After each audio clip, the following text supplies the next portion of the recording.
We in the Boston Garden. I'm in awe because this, the banners. This is, mystique of the Boston Garden. And I remember the first, we was at the jump circle, and I go shake Larry Bird's hand. He put both hands behind his back, I'm like, you know what, maybe he's just getting into the game, I'm trying to give the benefit down. The first play of the game, I'm guarding. He said, I don't know where they got you guarding me, Holmes. And he shoots a three.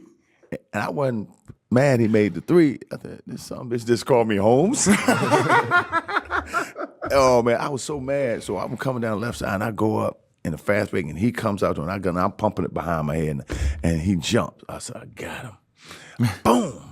And he's sitting down on the ground. I'm pointing like this. He said, hey, Rook. I'm like, what? He said, I like you. You got balls. But I'm still getting 40 on your ass.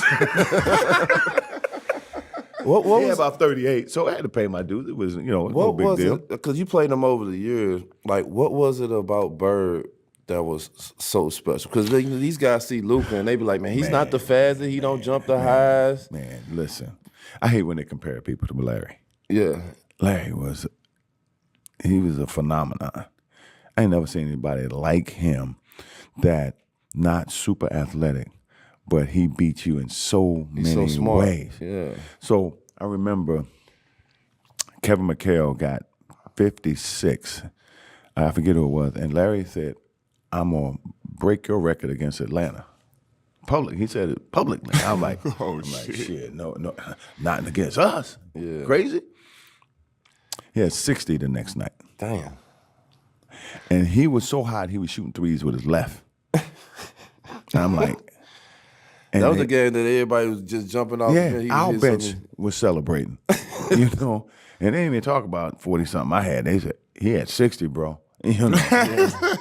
So I remember we go back to Atlanta and said, I'm going to return the favor. And I tried to get 60. I had number 54 that game, but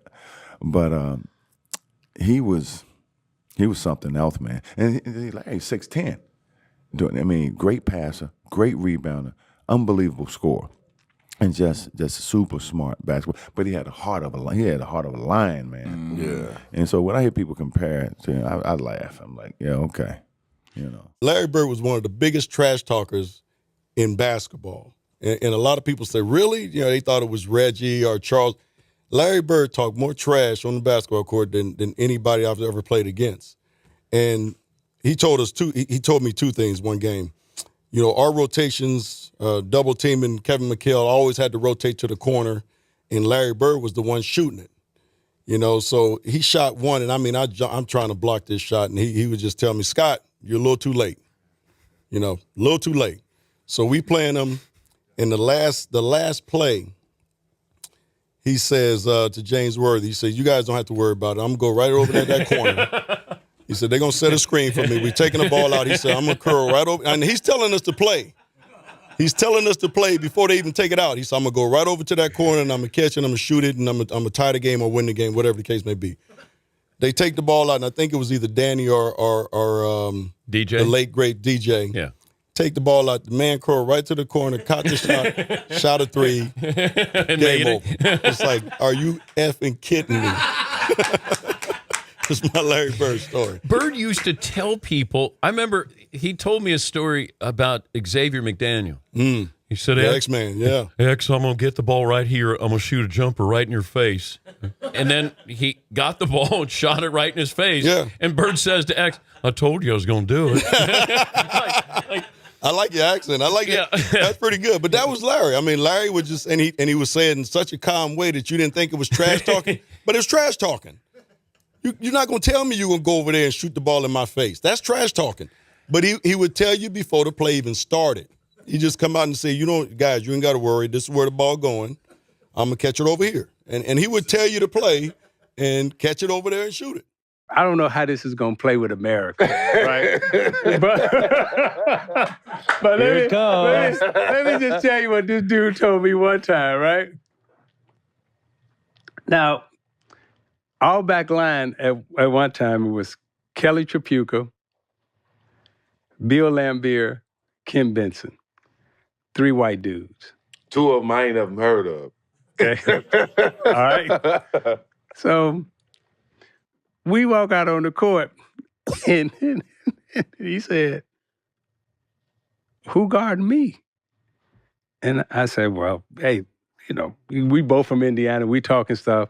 Me and his mom had a close relationship in college. His mom would write me like notes, was even writing me notes like when I was in the pros, like, good luck, everything else, right? So Larry used to always call me Cheesy, right? He's like, Cheesy, who guard me? And I was like, I got Kelly, I got Lamb, I got Benson. He's like, you ain't got no brothers? He's like you. He's like you. Disrespecting me. That's what he said. Straight up. That's exactly what he said. He said, hey, man, you can't put no white dude on me. Hey, bro. That is straight disrespect, right? He said, don't put no white dude on me. shit. So check this out. So the next year we come back, I said, I got somebody for your ass, right? Yeah. He said, who you got? I said, Robin. He said, okay, he's a little better. He said, but don't ever put no white dude on me because that is disrespectful. I was Larry. like, okay. We got to Boston that night. He had some knee pain. I was like, it's a hell of a time for you to come up with a knee pain. I ain't going tonight. You got it. Yeah, you don't want to see that. Yeah, then I look at the boy, Sean Kemp, Larry Bird. I'm like, so I look in the mirror. I'm like, well, shit, man, I'm about to get this motherfucker fits out here tonight. So before the game, I was over there rubbing my hands, looking at him like, I'm about to get your ass, man. What year was this for you? This was my first year. Oh, okay. And that day, that morning they came out with a USA Today article, and they said that Larry didn't have it no more. So he came out that night to make a statement, and I was just the prime candidate to be man. Before the game, he told me, he was like, he just shook his head at me. He said, man, it's going to be a fucked up night for you. So what did he put up? I think he gave me 46 and 3. What'd you do? Man, I hadn't found out, but I was on his ass. I'm gonna tell y'all this, man. I'm gonna tell you this, man. I was on. He was actually calling out bank shots. He would say, next time, bank shot left side. I'm gonna pump fake you. Your dumb ass gonna go for it. I'm gonna air one. He would tell you that, and it happened. And I said, first of all, I'm gonna be so close to you. If you shoot the ball next time, I'm gonna try to rip your fucking arm off your socket. And what you think he did, man? A quick pump fake, dog, and he go for that shit here. Got you. Man, come on, man. Larry was. How cold was? I don't think. I guarded his ass so tough. 40-point triple-double. I guarded his ass so tough that after the game, he came. He sent a little letter over there to me. He was like, I've had nobody play defense that hard on me. I love it. He go, I appreciate you playing out here. Then he was like, I got a little All-Star game. Why don't you come work out with me? Come to All-Star game, man. That's dope. And let me see that summer. And I was like, shit, that meant everything to me. Yeah, man. that's So you guys became friends after Absolutely. that. To this man. day? Absolutely. So it went from him whooping my ass to him teaching me a few things. I surely appreciate it. That's dope. And that's the old NBA. That's how it used to be. That's how it's man. supposed to be. Yep. That's how it used to be, man. He would come out of a timeout. I remember this one time, you might have heard this before because he did it with a lot of people. I had to guard him. You know the play is coming, but he would tell you it's coming. He told you to play. You know, with DJ handling, Mikhail's gonna set a pick for Robert, but Robert, that's only to free him up to come and set a pick for me.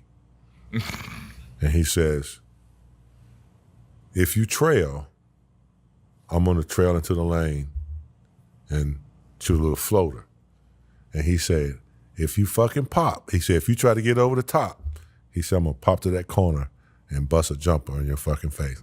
I'm like, fuck you, man. I'm all up on him. I got his shirt tail, I'm holding it. I'm like, you know where I'm from. I'm from Gastonia. He ain't talking. He ain't. Sure enough, man. The ball comes in. DJ takes a couple of dribbles. I'm quick enough. I think I can get over the top. I get over the top. I get out there, but he pops to the corner and I'm running. He kind of waiting, waiting. He was an asshole.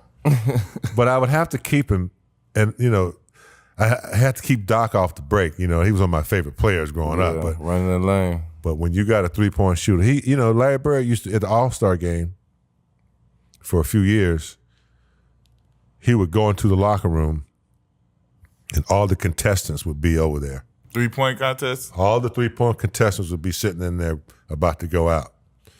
And he would walk in. He did this for like 3 years in a row. And he was like, which one of y'all is coming in second? And then he would just walk out and win the damn thing. He was that good. I didn't like him, but he was that That's good. when you walk off with that one finger up on your that ass. crooked finger. Bird talk shit, like we talk Let or me tell like. y'all something. Bird used to tell me, look here, man. I'm gonna go shoot this motherfucking jumper in your face right there in that corner. And it's gonna be your Christmas present. I'm gonna wrap it up and bust your head open. All that shit.